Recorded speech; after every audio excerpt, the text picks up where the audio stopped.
empezar ya la grabación, ¿te parece? ¿Alguna Adelante, pregunta? adelante. Va. Sí, adelante, vamos. Bueno, vamos con 3, 2, 1. Bienvenidos todos a esta grabación, a esta entrevista. Esta entrevista la estamos haciendo hoy con Fernando Jiménez de Uruguay. Fernando lo conozco porque es una persona que se ha dedicado mucho a la divulgación y hoy vamos a tener la oportunidad de conocerlo más en detalle. ¿Qué está haciendo Claro. Fernando Jiménez en Uruguay? Fernando, buenas tardes. Es un gusto presentarte aquí a nuestra audiencia. Cuéntanos, ¿dónde estás tú, Fernando? Cuéntanos algo de ti para que te vayamos conociendo, la gente que no ¿Cómo te no? conoce. ¿Cómo no? Perfecto. Mira, yo no estoy justamente en la capital de Uruguay, en Montevideo. Estoy entre lo que sería Montevideo y Punta del Este, el principal balneario turístico de Uruguay. Estoy a mitad de camino, en un lugar que se llama Marindia. Es una zona muy cercana a la costa, una zona turística, pero que tiene muchos ribetes importantes desde el punto de vista astronómico también, aunque parezca mentira, porque es una zona donde prácticamente no hay contaminación lumínica, la magnitud límite estelar está situada entre 4,5 y 4,7 aproximadamente, un lugar ideal para determinado tipo de observaciones astronómicas, pero también para visualización de pasajes de satélites artificiales, todo ese tipo de cosas. No la elegí, sino que fue la fortuna que me trajo hasta aquí, pero más allá de eso, debo decirte que lo principal ante todo es que estamos trabajando con un plan de divulgación, no solamente a nivel de Uruguay, sino también a nivel regional. Para aquellos que no conocen Uruguay, estamos muy cerca de la República Argentina, prácticamente estamos a unos 300 kilómetros de su capital principal, Buenos Aires, y solamente en ese aspecto estamos trabajando muy fuertemente en comunicación, en divulgación y también en una pequeña área de investigación. Para que, no sé si era una pregunta que tú me querías hacer también, pero cómo empecé en la astronomía fundamentalmente, y eso te diré que fue más por accidente que cualquier otra cosa, ¿no? ¿Qué me quieres preguntar, Edgar? Solo quería un segundito para, si puedes subir un poquito tu cámara para verte más dentro del cuadro. Ajá, a ver un poquito. Ah, Ahí, ahí, ahí, ahí está más mejor. llévate que sostener con la mano. Ah, Bueno, bueno, mira, la situación es así. Si vamos a los hechos, en este caso, nosotros comenzamos en el año 1985 en un plan especial que había para aficionados a la astronomía interesados por el cometa Halley, y eso era como actividad especial en el planetario de Montevideo, que tenía su asociación de astronomía allí, pero fundamentalmente era una actividad propia del planetario de Montevideo para aquellas personas interesadas. Yo fui uno de los tantos incautos que cayó en el encanto del cometa Halley en ese año, y por todos los libros que leíamos, y también obviamente por la serial del gran doctor Carl Sagan de Cosmos, que había sido emitida simultáneamente en casi todos los países de Iberoamérica, y que eso también contribuyó a que muchos decidiéramos incorporarnos a las filas, no solamente de los aficionados a la astronomía, sino también para aquellos que investigaban astronomía propiamente dicha. En ese sentido, en 1985, antes del pasaje del cometa Halley, allá por noviembre de ese año, me incorporé como activista aficionado en el Planetario Montevideo, y bueno, comencé a hacer observaciones y ya de pronto, así como quien dice de golpe y porrazo, porque no conocía el cielo, no tenía ni idea ni de estrellas ni nada, nos cayó el programa de observación del International Halley Watch de la NASA para realizar observaciones continuas del cometa Halley. Y tú sabes que fue un programa tan fructífero que hasta el día de hoy lo agradezco, porque prácticamente definió todo lo que sería, digamos, la docencia, la divulgación que me dio en el correr del tiempo. Pero obviamente siempre digo que soy aficionado a la astronomía, porque soy aficionado a la astronomía y punto. Es así, ¿no? Al decir de nuestro jefe inspector que teníamos de docencia en la educación media de Uruguay, ustedes son los aficionados, son los que tienen la camiseta puesta, son las que la transpiran, la casaca. Entonces, el aficionado a la astronomía es el que está en todos los órdenes de la vida, divulgando con sus telescopios, y por supuesto también, en este caso nosotros, entrando en un área que, por lo menos para mí era desconocida en esa época, que era la investigación particular. Es decir, no pertenecíamos ni a universidades ni nada por el estilo, pero sí teníamos la oportunidad de trabajar codo a codo con los profesionales de astronomía, aportando datos, lo que sería hoy la minería de datos, si vamos al hecho. En esa época solamente le llamábamos estimaciones, observaciones o lo que fuera, se entregaban allí en el planetario y ellas se remitían a la Liga Iberoamericana de Astronomía, que tenía su sede central en la ciudad de Mérida, en Venezuela, en ese momento. Tan bueno fue el programa del cometa Halley en esa época, que ya te digo, hicimos observaciones, muchísimas observaciones, estimaciones, dibujo de la estructura de la cabellera, de la cola del cometa en esa época, y debo decir que fue un programa fantástico, de todo punto de vista, y que sirvió como base para otras investigaciones más que comenzamos a realizar con el correr de los años allí en el Planetario Montevideo. En 1991, después de toda la fiebre de Halley, la supernova 1987A, que tuve la oportunidad de verla, aunque te parezca mentira, no sabíamos lo que era, ya te aviso desde ya, Edgar, no sabíamos lo que era. Estábamos mirando que se abrillantaba una estrella en el cielo, que iluminaba lo que sería la nube mayor de Magallanes, pero no teníamos ni idea qué era, hasta que aquel constructor de telescopios que vivía en Montevideo, que se llamaba Samandú Fernández, lo que hizo fue darnos esa oportunidad y nos dijo, saben muchachos, eso es una supernova, lo que están mirando ustedes es una supernova, ni más ni menos. ¿Cuántos aficionados con el correr de los decenios del siglo XX habrán querido observar un espectáculo así? Y nosotros fuimos afortunados porque recién dábamos los primeros pasos y nos topábamos con estos dos gigantescos eventos, como fue el cometa Halley y luego la supernova. Las estimaciones del cometa, las estimaciones de brillo, para engrosar la minería de datos con demás observadores de América, sirvió también como base para las estimaciones de esta supernova, de las cuales participamos muchos aficionados aquí en Uruguay, en esa época, y después estuvimos realizando también otro tipo de observaciones especiales hasta 1991, que, como dijera un gran amigo mío, el profesor Bernabé Gadea, digamos uno de los principales que ha forjado lo que sería el Plan Nacional Espacial para Uruguay, en ese momento, decía, esto es un punto de inflexión. En 1991 se crea la red de observadores aquí en Uruguay, digamos, tomando en cuenta lo que sería la red de observadores de la Aliada, aquella hoja donde venían todas las alertas observacionales. Y bueno, la red de observadores de Uruguay, prácticamente desde 1991 hasta el año 2002, funcionó de manera súper eficiente, realizaba aportes, observaciones, también había aportes de los socios, de los miembros, del punto de vista observacional, del punto de vista científico. También teníamos un apoyo muy importante porque también en ese periodo, en 1993, y lo digo de forma personal esto, había ingresado a Radio Nacional de Uruguay con el proyecto de nuestro programa de Astronomía Radio, que ahora después le vamos a contar bien de qué se trata. Correcto. Y luego, en el 2002, se termina la red de observadores, pero por un hecho muy lamentable que no debería suceder en ningún país de América.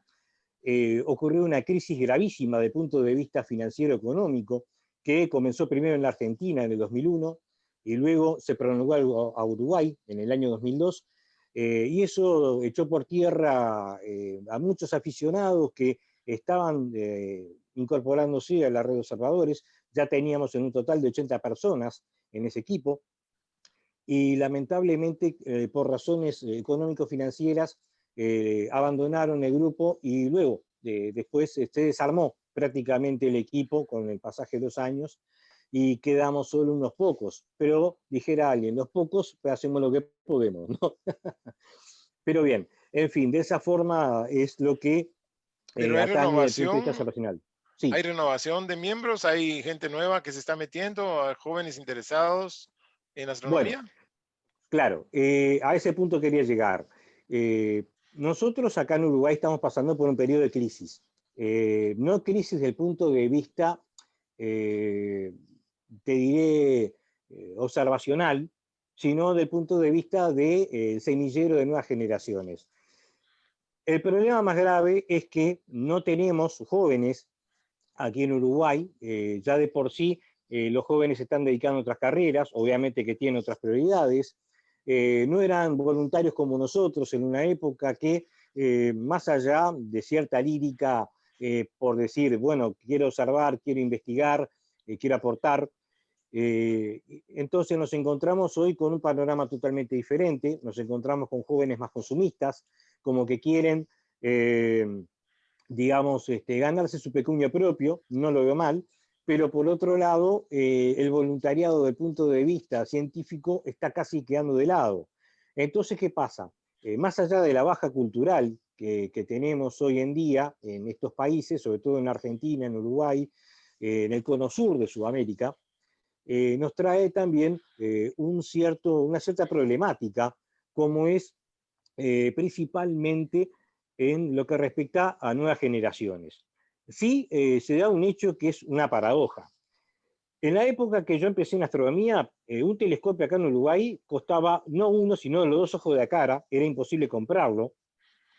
Y luego había que esperar que alguien viajara a Estados Unidos, lo trajera, tipo de contrabando, que pasara por la aduana, y entonces de esa forma teníamos la posibilidad de tener algún aparato óptico. El telescopio para nosotros en esa época era el prismático, era el instrumento óptico.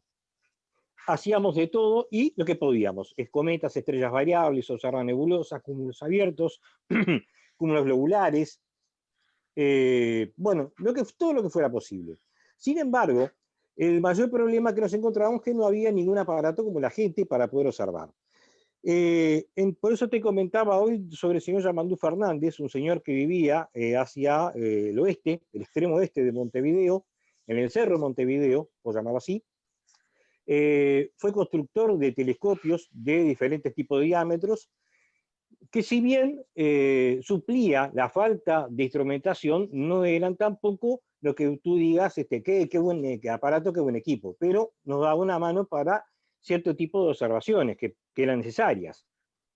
Por ejemplo, si no íbamos al planetario, que existían un par de refractores y el refractor Fitz de esta Asociación de Astronomía, que es un telescopio construido por Henry Fitz hacia 1855, que está instalado hoy en día en el Observatorio Albert Einstein, claro, que fue terminado por todos nosotros, que éramos jóvenes en esa época, y había que culminar las obras del observatorio, ¿no?, para poder realizar algún tipo de investigación, pero no teníamos casi nada. Y hoy en día, la paradoja es que hay equipos, hay una buena cantidad de equipos en plaza, pero ¿cuál es el problema? Hay muy poca gente que pueda ayudar o instruir a las personas y que, por otro lado, hay que hablarles en cierto lenguaje científico para que más o menos comprendan qué es lo que se puede hacer y qué se quiere hacer. Por eso hay una diferencia abismal entre lo que aprendimos nosotros en esa época, con computadoras a pedal, no como esto que tenemos ahora, que podemos tener una conversación tú y yo a miles de kilómetros. Las computadoras, con suerte, en esa época se podían conectar por teléfono y a veces sean horribles las conexiones. Eh, y también todas las cosas que pueden hacer. Sin embargo, nos encontramos con la situación de hoy en día que, si bien hay computadoras, hay manuales, tutoriales, etcétera, etcétera, etcétera, que no voy a repetir, pues ya lo saben, eh, nos encontramos con que los aficionados hay cosas que dicen que no entienden. Y yo le digo, pero esto lo hacíamos hace más de 35 años atrás o 40 años atrás, la estimación de brillo. Por ejemplo, se tomaban 2 estrellas y se tomaba, por ejemplo, una estrella variable y se comparaba con el brillo de otras 2 estrellas de referencia, por ejemplo. Y nada, pero no entendemos cómo se hace, es un método complicado. No, no es que sea complicado, hay que adaptarse. Nosotros no sé cómo hicimos entonces con la edad que teníamos y también con semejante programa donde había que reportar las cosas con puntos y comas. Era algo súper exacto. Entonces, ¿qué ocurre, Edgar? Encuentro una diferencia bastante grande generacional entre los aficionados de aquella época y los de esta, que apretan dos botones y el telescopio se dirige automáticamente a la zona del cielo que ellos quieran observar, etcétera, etcétera. Nosotros teníamos que valernos de los círculos grabados en las monturas ecuatoriales, teníamos que valernos también de que el motor del telescopio estuviera en sincronismo, si no nos daba a dar papas fritas en la fotografía. Bueno, un sinfín de cosas que hacían a la observación. Y yo veo que las generaciones nuevas no tienen mucha paciencia para eso. Y entonces, ¿qué ocurre? Yo creo que lo principal está en esta palabra que suena muy fea, pero se llama domesticar, la domesticación. La domesticación del aficionado es fundamental, ¿eh? Por el hecho de que tiene que aprender a dar los pasos que dimos nosotros. Entonces yo me pregunto, éramos viejos jóvenes en esa época, porque había que tener paciencia, ¿eh? Para aprender, para observar, para ser metódicos en la investigación. Y entonces yo veo que ahora los jóvenes que quieren salir prácticamente más que corriendo a hacer las cosas, bueno, ya está, ya lo hice, ya está y punto. Te podrás imaginar que no solamente en mis años de aficionado, 35, y tengo 33 años de docente en la educación media, se habrá visto pasar generaciones por las cuales la diferencia es tan abismal que hoy en día prácticamente yo quiero plantar bandera en ese sentido, ¿no? Pero sí, estimo que es conveniente orientar a los aficionados, hay que orientarlos mucho, hay equipamiento muy bueno, hay equipamiento también bastante complicado de manejar, sobre todo con las cámaras SD, cuando se toma una imagen, qué filtrados hay que hacer, qué tipo de filtros hay que utilizar. Las cámaras, inclusive las DSLR también, por ejemplo, las cámaras profesionales y semiprofesionales de fotografía, también tienen lo suyo. Ignacio Ferrín de la Aliada decía, hay ciencia en cada foto, y yo respaldo totalmente esa frase, ¿no? Bueno, sin irme por las ramas, si vamos a los hechos, estimo que hoy en día hay una diferencia bastante grande en ese aspecto. Quiero ir a este punto, Edgar, que es el año 1993, que es otro año que ocurrió un punto de inflexión importantísimo, que fue cuando comenzamos con el programa de radio, en Radio Nacional de Uruguay, porque también allí hubo un vuelco muy importante, sobre todo para los aficionados a la astronomía. En ese año, 1993, se crea Radio Codicen, que es del Consejo Directivo de la Enseñanza de Uruguay. Radio Codicen era una de las 4 emisoras de radio nacionales de Uruguay y que se utilizó para fines educativos. Entonces se presentó el proyecto de comunicar astronomía por radio y bueno, fue recibido con beneplácito por parte de la dirección de la radio y comenzamos a trabajar en ese año 1993. Bueno, el programa era un programa que tenía aproximadamente 28 minutos de duración, 28 minutos 2 veces a la semana, mirá qué oportunidad nos dieron, ni más ni menos, 2 veces por semana, y así estuvimos durante 10 años, 10 años de comunicación con los oyentes, y que, bueno, hemos tenido la fortuna de poder viajar a ver un eclipse total, ahora que tenemos uno, ahora este próximo lunes. En 1994 fue esto, un eclipse que pasó casi por el centro de Sudamérica. Nosotros fuimos con una expedición de oyentes y amigos de la red de observadores también, que fuimos a Bolivia, al sur de Bolivia, en la ciudad de Tarija, donde se encuentra el Observatorio Nacional de Tarija, en un lugar precioso, casi a 2.700 metros de altura. Y bueno, en ese sentido fue una experiencia absolutamente increíble, indescriptible, diría yo. O sea, si usted puede ver un eclipse total de sol, no se lo pierda, no se lo Claro, pierda, por favor. ¿No? muy Sí, fantástico. dime, dime. No, ahora, perdón, es cierto también, por otro lado, que la astronomía, entiendo yo que en Uruguay se enseña en las escuelas desde hace muchos años y que se sigue enseñando. ¿Por qué? Exacto. ¿Cómo se empareja de que haya pocos aficionados y si todos los niños estudian astronomía en las escuelas o colegios? Bueno, yo te voy a contar qué es lo que está sucediendo. La astronomía en Uruguay se enseña desde el año 1889 y empezó a enseñarse en la vieja Escuela de Artes Oficios, donde se enseñaba como un complemento más del punto de vista de acervo cultural. La enseñanza uruguaya continúa un modelo llamado de enseñanza enciclopedista, a la francesa, vamos a decirlo así. Tenemos una fuerte influencia de Francia en ese aspecto, porque esta enseñanza contempla muchas materias que están integrando cada año lectivo.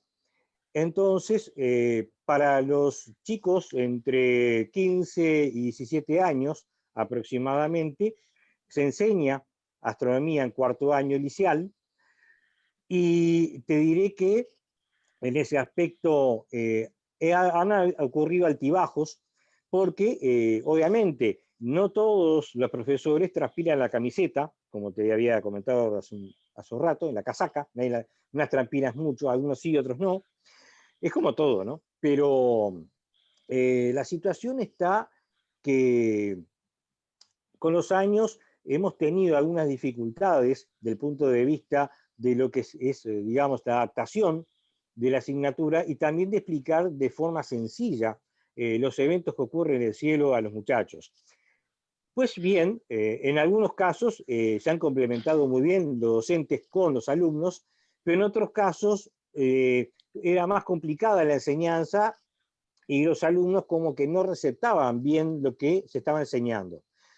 Con el pasaje de los años y también con los cambios de planes de educativos que hubieron aquí en Uruguay, esos cambios trajeron aparejado una disminución de la enseñanza de las ciencias, y que evidentemente al avance científico quedaba, digamos, muy atrás lo que sería la enseñanza básica de las ciencias. Entonces, en esa dicotomía, en esa diferenciación de lo que se enseña evolutivamente con respecto a lo básico de la ciencia, los alumnos quedaban con ciertos agujeros negros del punto de vista del conocimiento.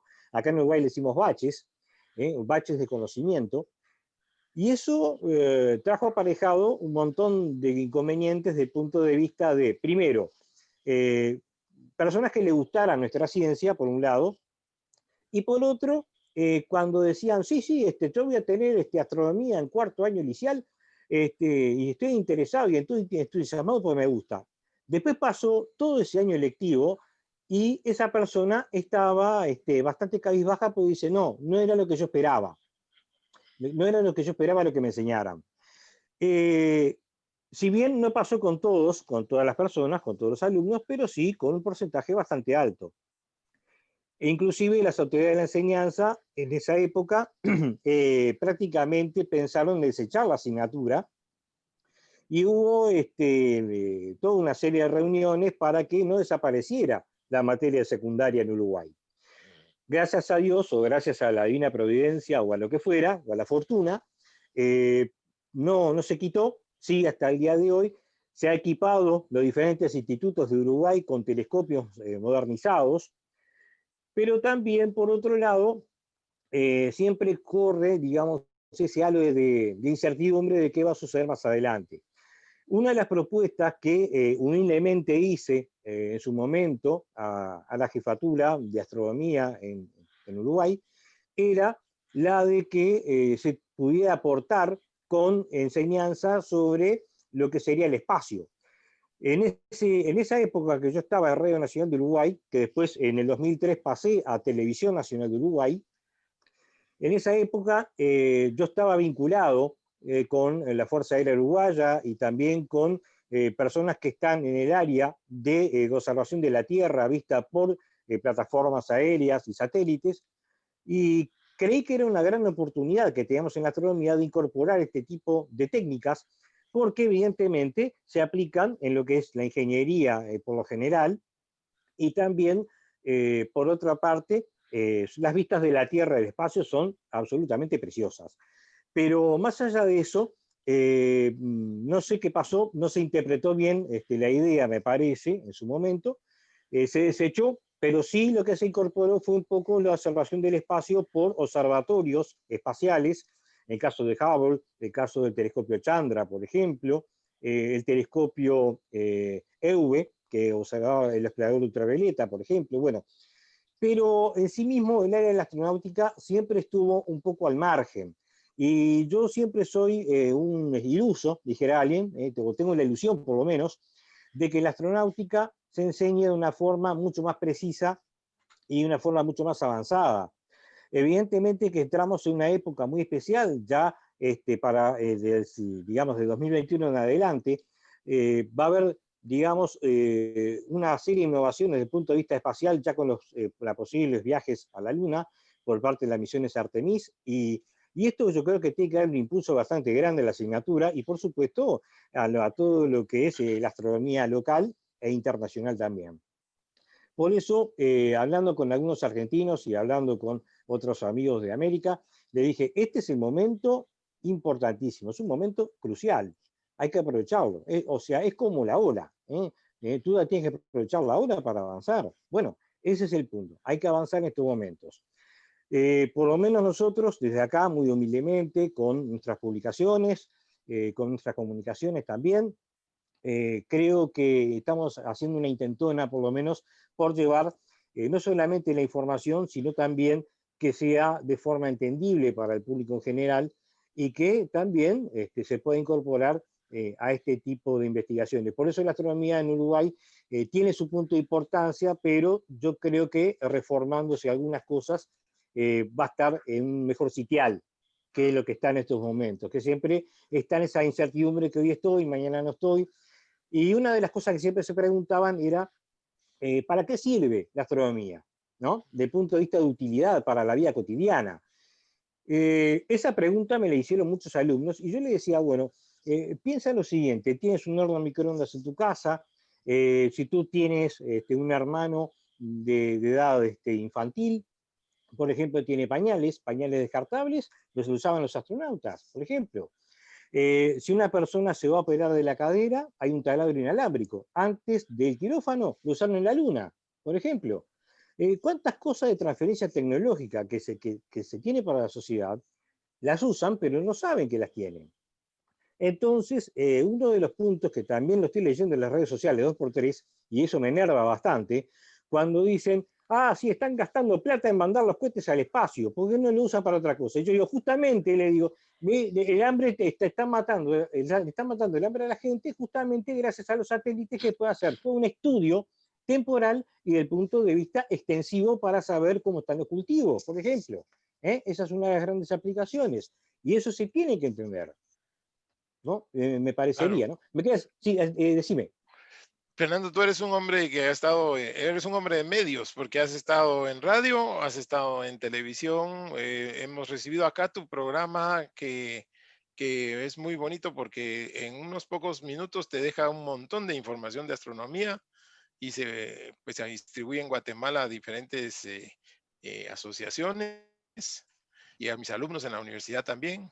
Muy bonito, aprovechamos a agradecerlo porque es mucha información condensada en pocos minutos. Te pones al día ya, ya. Ahora estamos viendo que estás haciendo un boletín que distribuyes también. Muy bonito, por cierto, una edición gráfica espectacular. Muchas Em, gracias.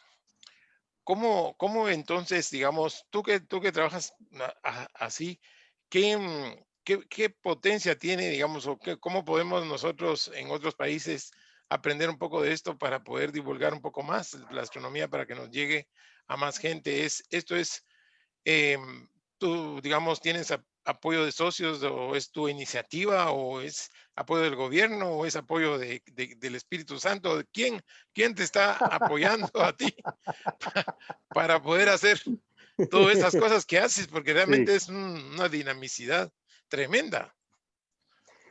Mirá, te vas a reír de esto. Siempre me preguntaban, en un principio, cuando estaba en radio.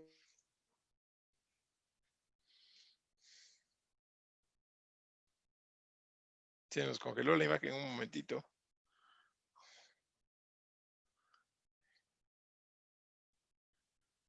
Oh, oh.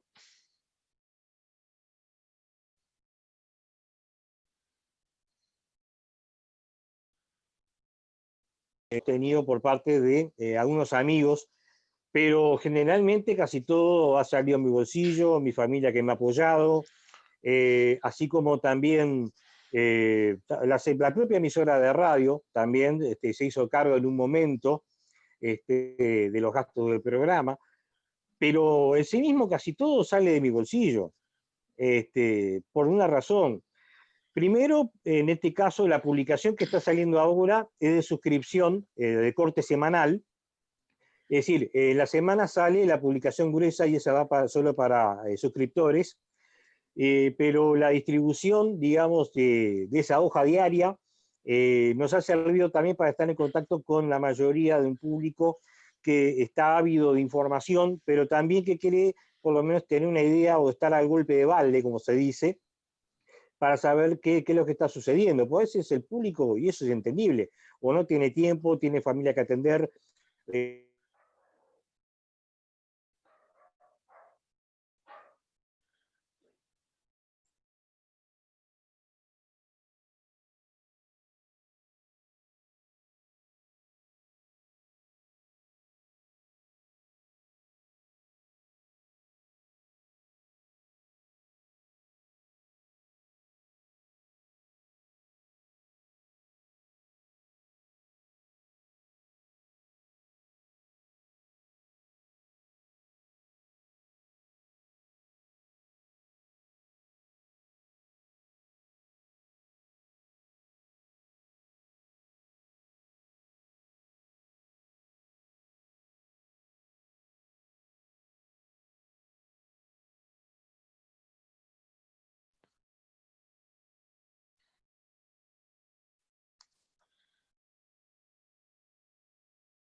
Perdimos comunicación un momento.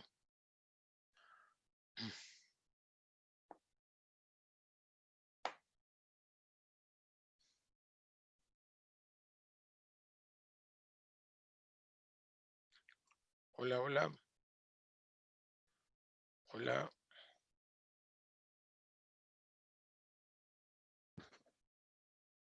Hola. Hola, hola, hola. ¿Estás en mute? Ahí está. Hola, Ahora hola, sí. hola. Perdimos Los comunicación duendes. un momento. Son los Ajá. duendes, son los duendes. Bueno, No, duendes. volvamos.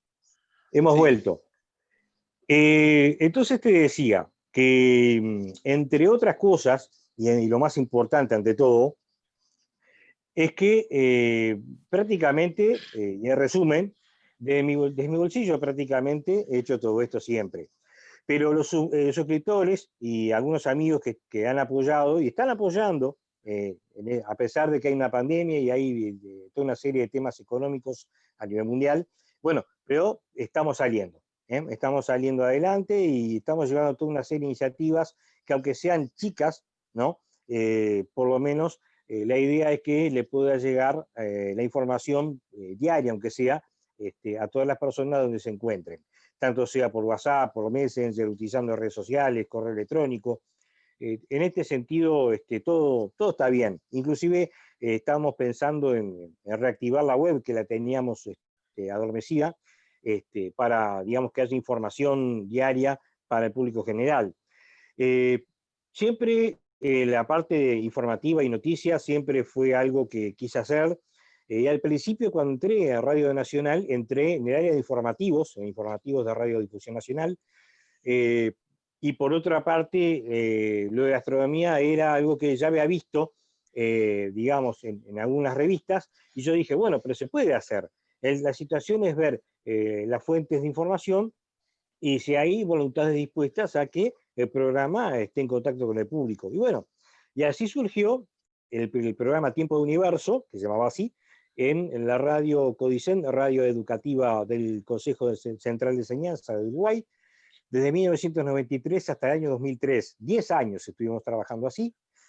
Y bueno, y en el aniversario del programa decidimos pegar el salto a la televisión, un salto mortal al vacío, dijera alguien, porque no sabíamos cómo iba a salir, y bueno, y con tecnología prácticamente te diré que casi a pedal, porque en Uruguay digitalizadoras de video había muy pocas, había que digitalizar imágenes, Obviamente ya había imágenes digitales, pero fijas, pero lo que es YouTube y todo ese tipo de cosas para descargar videos no había.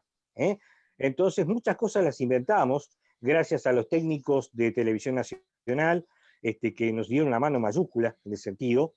Y también es un lugar donde aprendí muchísimo a nivel de medios, porque una cosa es la radio y otra cosa es la televisión, que es una cosa totalmente opuesta, porque a pesar de que los dos tengan sonido, tanto la radio como la televisión, pero la televisión, donde ya le agregan las imágenes, es un lío que ni te cuento, y bueno, nos dejó una enseñanza mayúscula.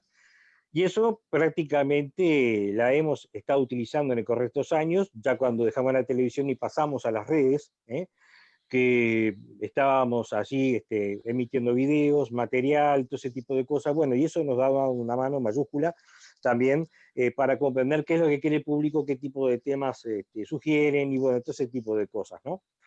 Como siempre, en paralelo con la enseñanza de la astronomía y la informática. Yo soy profesor graduado de informática también, y en ese sentido, ya te digo que todo lo que respecta a manejo de datos, volúmenes de datos y todo ese tipo de cosas, nos ha dado una mano muy grande también para llegar al público y entender un poco qué es lo que el público quiere.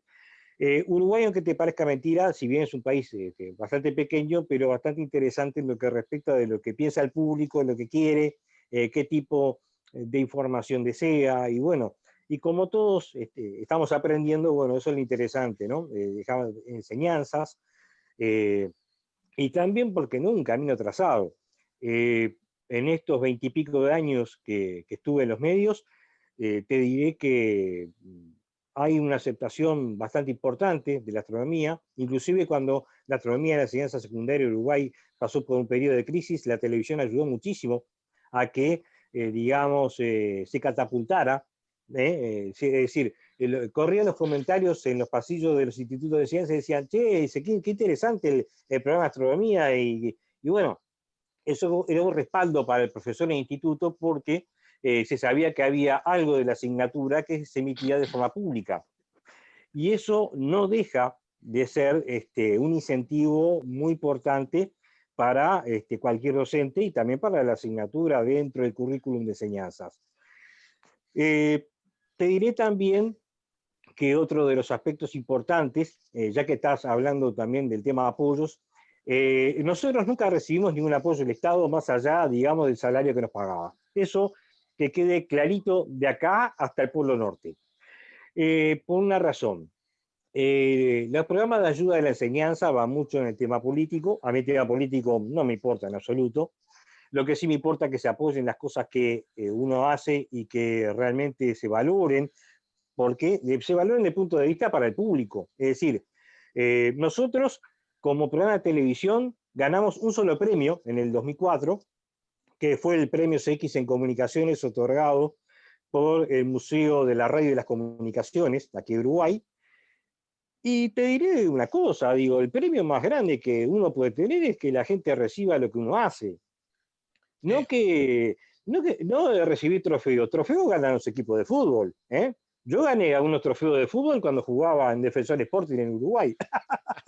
¿Viste? En las inferiores, llegué a la tercera división. Pero, claro, lo que sería la sub-17, sub-20, prácticamente. Y entonces, bueno, el que quiera ganar trofeos, bueno, que lo gane en el fútbol. Pero a mí el premio más grande que puedo haber para esto es que el público le llegue lo que tú les estás explicando. Y te diré una cosa, Edgar, yo te lo decía en broma y en parte es en serio, ¿no? Pero digo, como estás hecho en la CNN de astronomía, pues entrevistas a todo el mundo, claro, yo creo que ahí estás dejando un tipo de enseñanza y yo creo que también se puede sacar muchísimas conclusiones de lo que puede aportar cada uno en cada país. La Sí, astronomía en cada país, y creo que habrás notado eso, es muy diferente. A pesar sí, de que se puede explicar lo mismo o enseñar lo mismo, pero en cada país se recibe o se recepta de forma diferente. Ya mismo en Argentina es muy diferente al Uruguay, por lo que te decía. La astronomía acá, tenés el planetario, tenés la enseñanza secundaria de forma obligatoria. En las escuelas primarias, en sexto año, se ve una partecita sobre el universo, por ejemplo, y es allí también donde los alumnos de la escuela primaria lo reciben y lo abrazan esto porque les encanta, Vamos a empezar por ahí, porque la pregunta que siempre hacen es ¿cómo es un astronauta? ¿Cómo hace un astronauta en el espacio? Ellos siempre los niños preguntan. Bueno, yo te diré que en ese aspecto lo fundamental está en que la experiencia indica de que en cada país se enseña esto y se explica de forma diferente porque los conocimientos son diferentes también y los aprendizajes desde el punto de vista cultural son distintos también.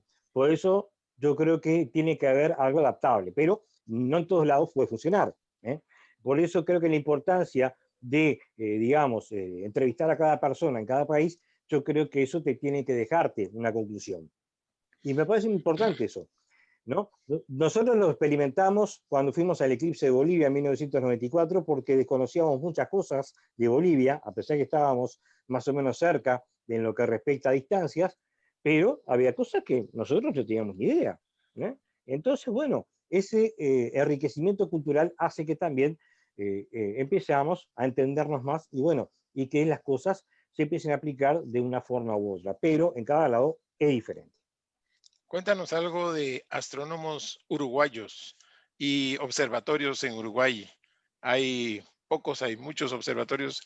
Eh, ¿qué astrónomos relevantes de Uruguay podemos Bueno, mencionar, si te es que hay? diré que observatorios en Uruguay hay una buena cantidad.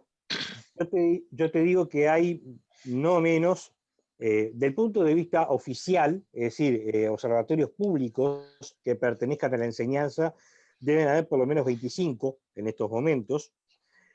Y por otra 25. parte, Bastantes. observatorios del punto de vista técnicos, por ejemplo, el Observatorio de Central de Montevideo, que ese observatorio fue construido hacia 1930 por la empresa Carl Zeiss de Alemania, y luego después el Observatorio Astronómico de los Molinos, que es el observatorio profesional de Uruguay, donde alberga tres cúpulas, donde está el telescopio universitario, el principal, la estación principal de los Molinos, que es un telescopio inglés de 35 centímetros de diámetro, creo que es Cassegrain, no me acuerdo qué técnica era, creo que era Cassegrain.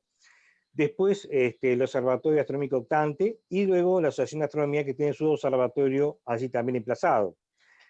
Luego de eso hay observatorios particulares de aficionados en distintos puntos de Uruguay que también tienen diferentes diámetros y también con tecnologías diferentes. Algunos tienen sistemas computarizados, otros son telescopios de marca importados.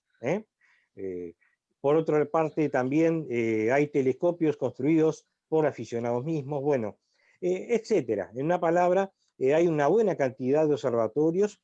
Y luego después está el planetario de Montevideo, que fue inaugurado en 1957, perdón, sí, en 1955, perdón, en 1955, que es el primero en Sudamérica, que la compañía Spitz de Nueva York, cuando lo construyó, le puso modelo a Montevideo, porque era un modelo único, era solamente para acá, para Montevideo. Y bueno, y luego de eso, después hay iniciativas particulares de aficionados que tienen grupos de observación y bueno, y van hacia diferentes lugares, ¿no?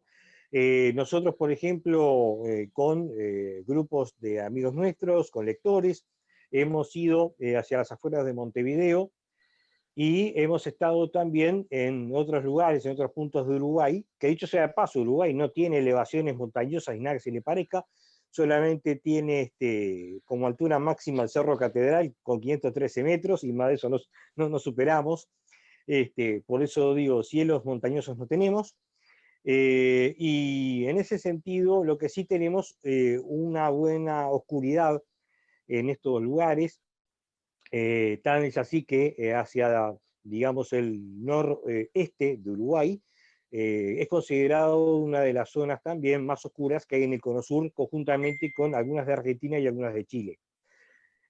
Pero en sí mismo, lo que no nos acompaña es el estado del tiempo, que 2x3 está cubierto, o hay tormentas y lluvias, y bueno, bien típico de clima subtropical que tenemos aquí. Pero sí hay toda una infraestructura del punto de vista astronómico en Uruguay, porque, como te comentaba recién, tenemos el planetario, tenemos observatorios astronómicos públicos, y también tenemos observatorios particulares de aficionados, y eso contribuye a que esta ciencia tenga su progreso en estos lugares también. Ok. Dentro de dentro de tus programas, por otro lado, ¿has tenido oportunidad de entrevistar a astrónomos que son superstars, super astrónomos de mundiales o alguna personalidad que... Bueno, te diré que astrónomos han venido, eh, así, se te había cortado, perdón. O sea, te decía que si habías tenido oportunidad de entrevistar a alguna personalidad, ya sea en astronomía o en astronáutica. Veo que te gusta la astronáutica también, y que nos pudieras mencionar. Bueno, mirá, personalidades en sí mismo Uruguay no han venido, a excepción de Buzz Aldrin, el segundo hombre en pisar la Luna, en el año 1996, en el marco de la tercera Conferencia Espacial de las Américas. Tuvimos una oportunidad de charlar con él, muy fugazmente, porque él iba a hablar con la prensa de forma directa, pero casi no iba a conceder entrevistas. Eso fue por parte del personal de Servicio de Seguridad de la Embajada Americana en Uruguay. Pero sí, por lo menos tuvimos un breve intercambio de palabras, y estaba, por lo visto, muy contento de visitar nuestro país. Y el que estuvo, sí, pero antes de ir a la Luna, en 1966, había sido Neil Armstrong. Había estado en Uruguay en el marco del apoyo, o por lo menos conocimiento, de lo que serían las misiones Apolo y el futuro viaje a la Luna. Pero eso fue en 1966, y obviamente pasaban por desconocidos, aquí si vamos al hecho, ¿no? ¿Quién iba a pensar que 3 años más tarde sería una de las personas que fue a la Luna? Obviamente en ese año yo nací, o sea que no tengo mucho conocimiento del tema, pero sí me habían acercado a unos recortes de prensa de la época, y a mí me pareció fantástico, porque yo dije, mirá, vos un ilustre desconocido, y después sí fue a pisar la Luna, ¿no? Se habrán querido espallar más de uno acá en Uruguay. Bueno, astrónomos célebres aquí, tenemos, bueno, a Julio Fernández, quien Ah, sí, trabajó por muchos años por en supuesto. lo que sería en objetos transneptunianos. Trabajó en el Instituto Max Planck de Alemania, y fue una de las referencias del libro Cometa de Carl Sagan. Está aquí, en Montevideo, él, ya prácticamente retirado de la actividad profesional de astronomía. Luego de eso también, otro de las personalidades ha sido Daniela Schuller, quien ha sido director del radiotelescopio de Arecibo, tristemente Oh, o sea, caído hace caído. algunos días, una noticia muy triste para todos nosotros, y me imagino que para él también, que había sido director. Daniela Schuller nació en Montevideo y estudió en el colegio alemán, y luego, cuando estaba estudiando ingeniería, le surgió la beca, y bueno, se fue a Estados Unidos y vivió también en Puerto Rico por muchos años. No sé si ahora estará de retorno, pero él, las veces que estuvo aquí, lo llevé a Radio Nacional y estuvimos charlando. Una persona muy amable, y también o sea, con conocimientos muy simples para comunicar con el público, realmente fantástico. Y él ha escrito libros inclusive y todo, ¿no? Y bueno, pero así astrónomos grandes de renombre casi no hemos tenido, a excepción de uno que estuvo aquí, o sea, una de las personalidades, una dama, Janet Matei, de ABSO, de la Asociación Americana de Observadores de Estrellas Variables, que vino especialmente a Uruguay para el Congreso de la Liga Iberoamericana de Astronomía, en la Convención de Observadores, donde estuvo hablando sobre la estrella de Tacarinae y lo fundamental que era su observación. Janet Matei para nosotros fue una persona fantástica de todo punto de vista, nos explicó muchas técnicas de observación visual, y en esa época también, cuando había aparecido los fotómetros fotoeléctricos para aficionados, yo creo que fue también una de las personas que más nos impulsó a utilizar ese tipo de equipamientos.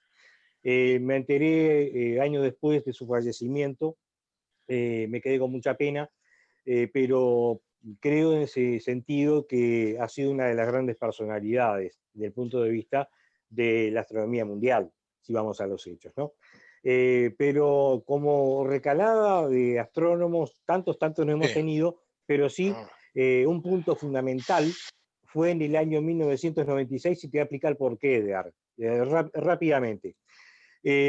Cuando astronomía corría peligro de que desapareciera de la enseñanza media de Uruguay, se le solicitó por parte de Julio Fernández a Carl Sagan una carta que le fuera enviada al ministro Antonio Mercader, al ministro de Educación y Cultura de Uruguay, donde explicaba la razón de por qué la astronomía debía estar en el currículum de asignaturas. Fue una carta que apenas te pueda tener acceso a ella, te la voy a enviar porque es una carta muy profunda, y yo creo que reflejaba también mucho de los sentimientos de Sagan, quien 4 años más tarde fallecería, y yo creo que en ese sentido había dejado un testimonio muy importante en esa carta. Sí, Edgar. qué bien que recibieron esa ayuda de Carl Sagan, nada menos. Qué bueno, y que Exactamente. se mantuvo gracias a eso, o por lo menos apoyó para que se mantuviera la astronomía en el currículum base de las escuelas, de los colegios, ¿no?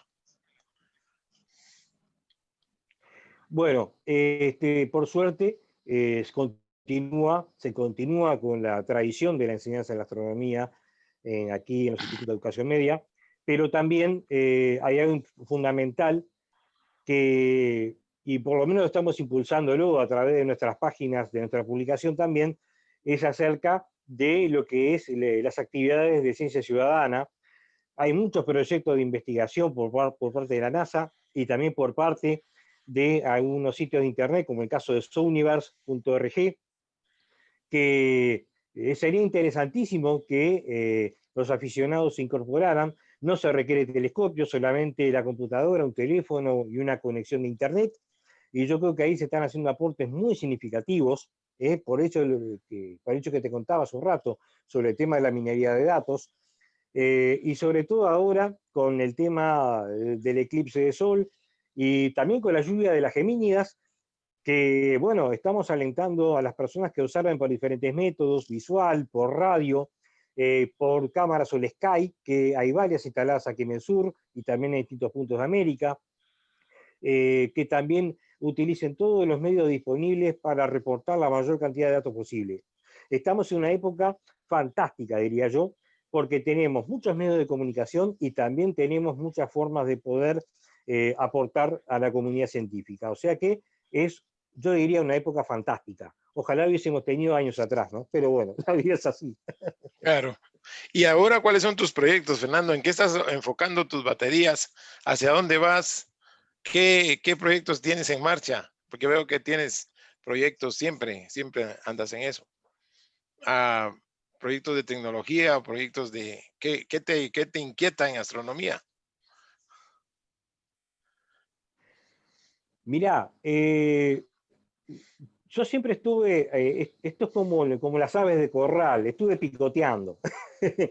Estuve picoteando por muchas áreas, pero hay una que me parece fundamental en estos momentos, y es el área de las estrellas variables, porque en Sudamérica no tenemos tanta cantidad de observadores, el hemisferio sur hay que cubrirlo mucho, en lo que respecta a estrellas a observar.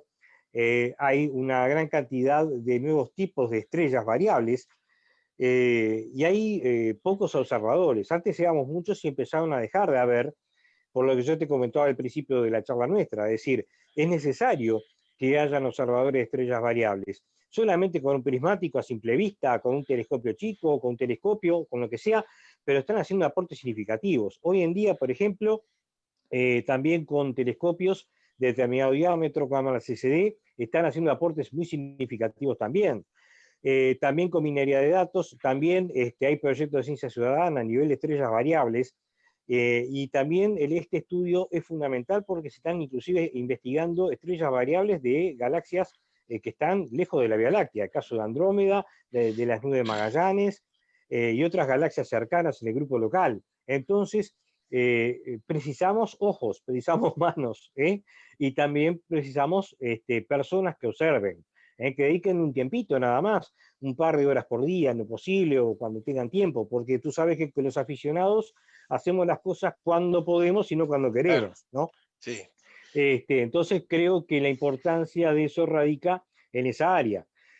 También en cuerpos menores del sistema solar, en asteroides, ocultación de estrellas por asteroides, observar asteroides, rotación de asteroides. Hay un grupo en Argentina que se llama de rotación de asteroides, un grupo de rotación para estudiar, por ejemplo, cómo son las diferencias de brillos. Creo que en ese grupo también está un vecino tuyo allí en Centroamérica, que es Joaquín Fábrega. Un abrazo Sí, sí, grandote. Joaquín Y aunque te Fábrega. parezca mentira, Fábrega es hijo de uruguayos. Es hijo de uruguayos, sí. Sí, Bueno, y bueno, en ese sentido, creo que son dos de las áreas importantes a investigar. Tenemos a Júpiter también, que está la sonda Juno orbitándolo y siempre es bueno estar monitoreándolo. Desde claro. el punto de vista de los cambios que hayan en la estructura atmosférica. Es muy importante eso. Saturno con las grandes nubes blancas, por ejemplo, que suceden en el Ecuador, también. Eso precisamos un telescopio de 30 a 40 centímetros aproximadamente, y bueno, y investigar a rajatabla. El planeta Marte quizás no tanto, ya hay una gran cantidad de orbitadores, se van a ir los rovers, puede haber algún apoyo quizás también desde el punto de vista global, para estudiar la atmósfera del planeta, por si sucede alguna tormenta de polvo o algo así por el estilo, quizás. Pero hay áreas que son clásicas, que todavía se puede seguir haciendo aportes y muy importantes. Siempre en un libro de un periodista de la BBC de Londres que decía que los cometas fueron rebajados de categoría a nivel de investigación y sin embargo los cometas tienen que seguir siendo estudiados muy exhaustivamente. Se sabe poco de ellos desde el punto de vista químico, por ejemplo. Y gracias a los amigos de Argentina que están haciendo estudios espectroscópicos, como es el caso de Luis Materola y también nuestro amigo Mario Gorelli, a quien les mando un afectuoso abrazo. Ellos están haciendo investigación desde el punto de vista espectroscópico a nivel aficionado. Y se puede, a pesar de algunas limitaciones, se puede hacer. Por eso digo, hay que buscar la situación y cómo darse la maña para, o la vuelta, para poder hacer investigaciones y realmente sacarle jugo a esto y hacer aportes que son muy significativos para la comunidad científica y que son recibidos con los brazos abiertos. Y más ahora, con el tema de la pandemia, que hay observatorios cerrados y todo, ni te cuento. Por eso hay que aprovechar, son oportunidades, dijera alguien, ¿no? Ahora tengo una pregunta para Fernando, para conocer más a Fernando Jiménez. En 35 años de hacer astronomía, ¿qué te ha dejado la astronomía a ti? ¿Qué te deja la astronomía? O hasta el momento, ¿qué te ha dejado? Para que ¿Qué, compartas. ¿Qué me ha dejado la astronomía? Me preguntaste. Sí, te pregunté que en los 35 años de que tienes de estar observando, de estar divulgando, de estar hablando, ¿qué te ha dejado, qué ha dejado esos 35 años?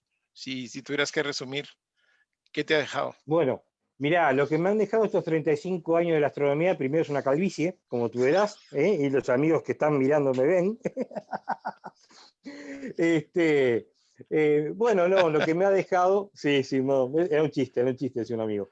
Lo que me ha dejado fundamentalmente ha sido primero una labor, me ha dejado un trabajo, al principio una afición que sigo compartiéndola con todo el mundo como siempre lo he hecho, pero por otro lado me ha dado la posibilidad laboral, me ha dado una posibilidad de estar en contacto con el sistema educativo, me ha dado la posibilidad también de incorporar a otras áreas de la educación, como el caso de la informática también, me ha dado la posibilidad de estar en los medios de comunicación, me ha dado la posibilidad de ver una gran cantidad de eventos que en mi vida ni me los imaginaba. Si tú me preguntabas, por ejemplo, a mis 16 años, 15, 16 años, que estaba en el fútbol, en el fútbol, en el soccer, no sé cómo ustedes le llaman fútbol también, ustedes también. Sí, fútbol, fútbol.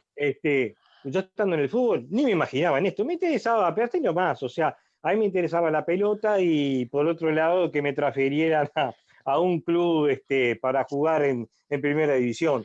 Y bueno, al final abandoné la pelota por los libros, un caso muy raro, como el de Hugo Levato de Argentina, que esa es una historia que me gustaría también que investigaras en algún momento, que Muy Hugo bien. Levato, que te parezca mentira, que fue director del Observatorio de Leoncito en Argentina, era jugador de Huracán de Argentina, Ah, terminó su carrera profesional y se dedicó a su doctorado de astronomía, por ejemplo. Una cosa muy extraña, ¿no? Pero en mi caso no. Bueno, pero sí me ha dejado ese tipo de experiencias que son fundamentales. Y al día de hoy, ya prácticamente a punto de jubilarme, porque ya el próximo año me retiro de la enseñanza. Sí, voy a seguir en todo esto igual, ¿no? Me van a tener que soportar, pero bueno. Pero más allá de eso, claro, más allá de eso, lo principal está en que me ha dado muchas satisfacciones esta carrera, y por supuesto también el estar en contacto con la gente también es el punto crucial para enseñarle todas las cosas que nos rodean, ¿no? Que eso es lo principal y lo primordial. Y por supuesto hay que generar un semillero, ¿eh? También hay que enseñar a los que vienen, porque uno no dura la vida de una estrella, somos humanos y duramos la vida de humanos nomás, ¿eh?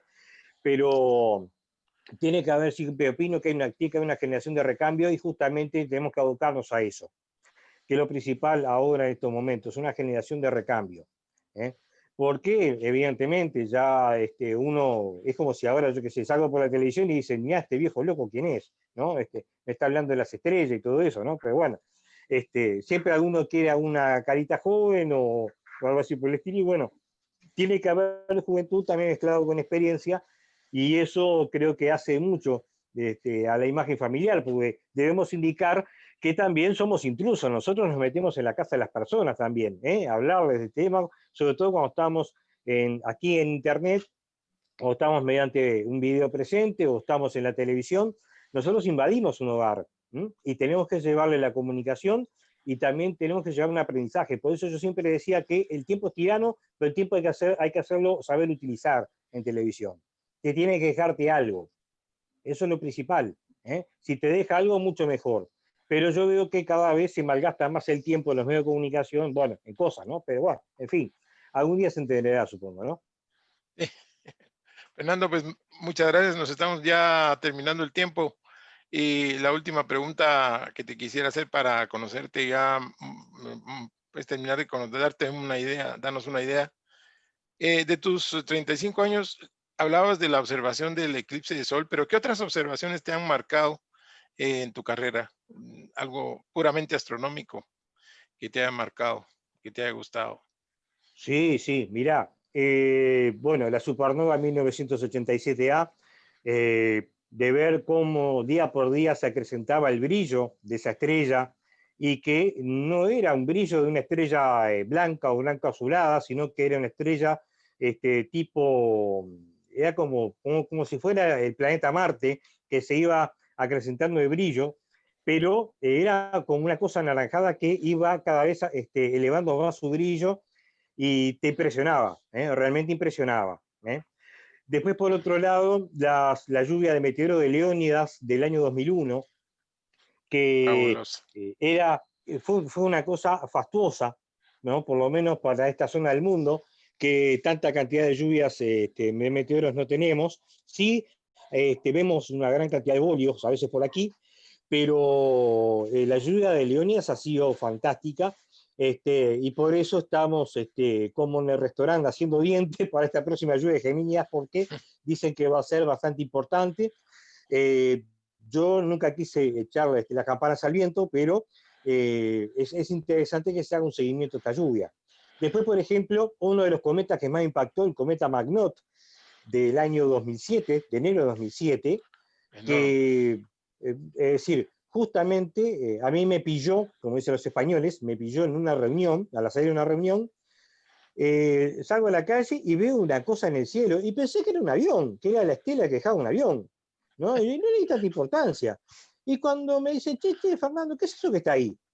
Ah, y me viene, ¡ah! Es un cometón, no es un cometa, es un cometazo es esto, dije, ¿no? Bueno, y ahí, bueno, ya algunos aficionados más o menos sabían, pero los días anteriores quise ver al cometa y no lo encontraba en el cielo.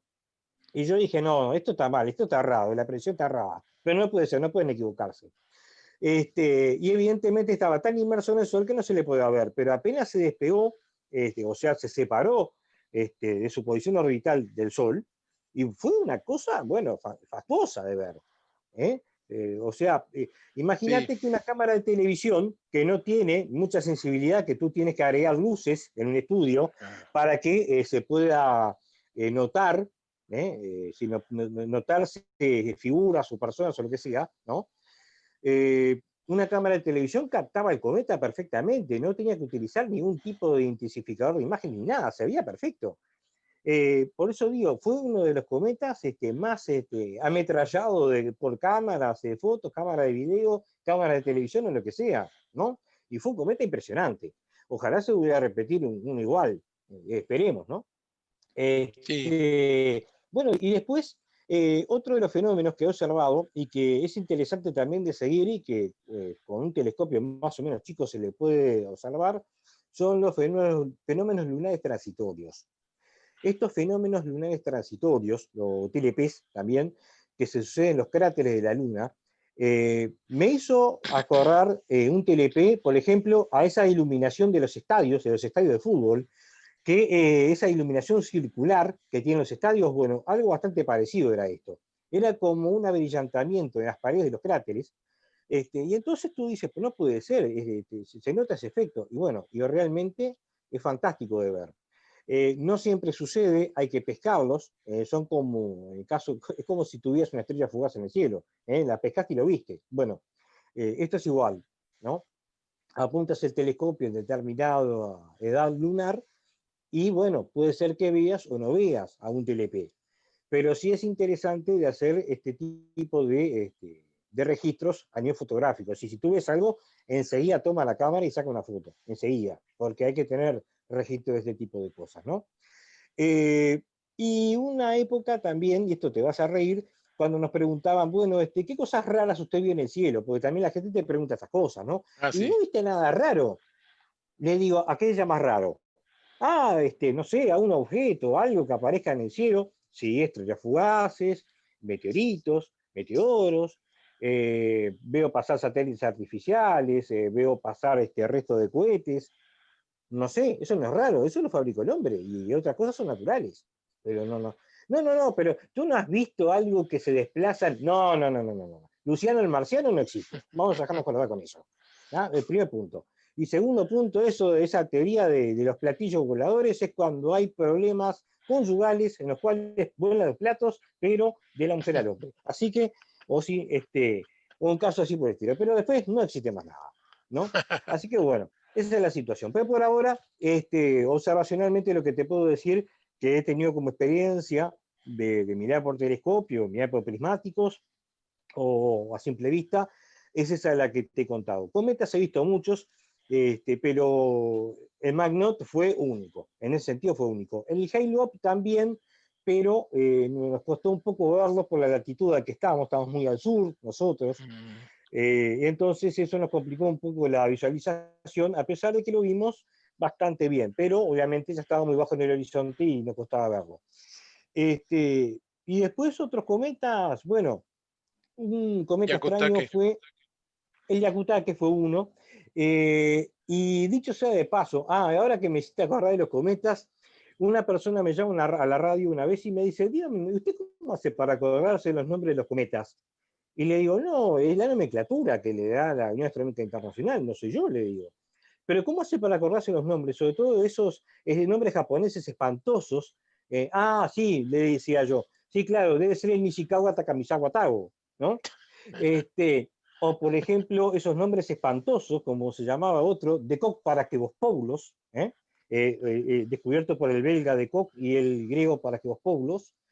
Y después, por ejemplo, Complicado. bueno, el cometa Honda Cospa Usakoa era otro.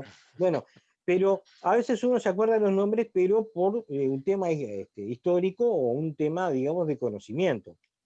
Ahora la mayoría de los cometas son linear, cometas tipo Pan-STARRS, y entonces ya no tiene mucha gracia, ¿no? Entonces cuando lo descubre un aficionado, yo diría que hay que hacer una fiesta. Es Porque, cierto. no, pues claro, porque un aficionado descubre un cometa y bueno, entonces la persona que se quemó las pestañas mirando por el telescopio descubre un cometa. Entonces ahí está el punto crucial de por qué también hay que ser aficionado y hacer su aporte también, ¿no? Ahora hace poquito descubrieron un cometa cerca del Sol gracias a las imágenes de las ondas OJO, si no me equivoco, por parte de un adolescente alemán, ¿no? Estaba investigando unas imágenes y encontró un cometa, por ejemplo. Obviamente no llegó el nombre de él, ¿no? Porque lo descubrieron con un instrumento de las ondas OJO. Pero esa es la importancia de estar, como siempre se llama, a golpe de cuba, a golpe de balde. Así que bueno, esa es la situación. Tendría más para contar porque si no, digo, se te va a caer el servidor, se te va a apagar la computadora, Sí. lo que sea, ¿no? Seguimos hasta mañana, si no. Claro, muchas gracias, Fernando. Te agradecemos tu tiempo y quieres despedirte, decir algunas palabras finales. Esta es una entrevista con Fernando Jiménez Minone de Uruguay. Yo estoy en Guatemala y estamos haciendo el programa directo a través de Zoom, afortunadamente que nos permite. Fernando, tus palabras de despedida, te agradecemos esta entrevista, este tiempo también compartido con nosotros. Bueno, como en el fútbol, cortita y al pie. Te diré que primero las personas tienen que instruirse, hay que leer, no les queda otra. Hay que orientarse con los aficionados, hay que conocer a aficionados en su localidad. Hoy en día hay muchos medios de comunicación, digamos, de punto de vista de ida y vuelta. También conectarse con los planetarios, conectarse también con las distintas agrupaciones de astronomía que hayan cerca de su localidad.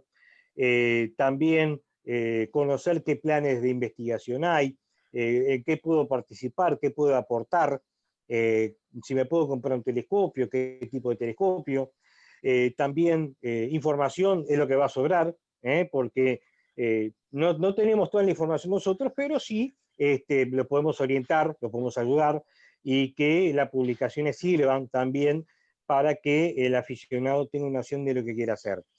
En el caso de que si eres un adolescente y quieres estudiar para investigar profesionalmente, bueno, fundamental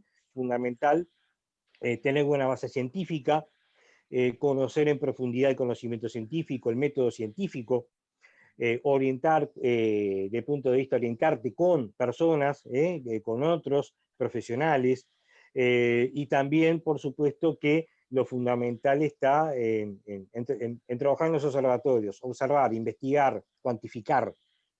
Cuando se hace un reporte que sea lo más completo posible y lo más detallado posible, porque todo es importante. Y estimo lo siguiente también, como final, que ustedes también tengan buenas fuentes de información. No todo en Internet lo que hay, todo sirve. Hay que descartar lo que no sirve y también lo que es falso.